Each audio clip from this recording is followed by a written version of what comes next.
I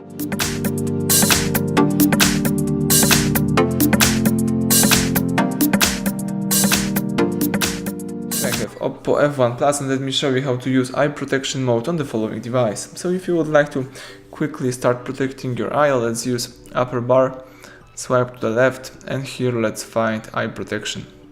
That's it. Right now you are using this mode. As you can see, now you are using different colors of the screen. If you would like to disable this mode, let's also swipe down, let's swipe to the left, and let's disable the eye protection.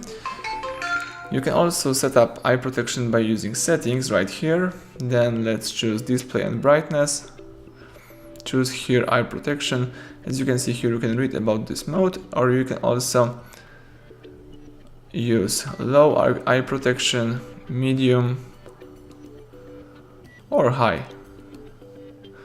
Here you can also disable this mode right here.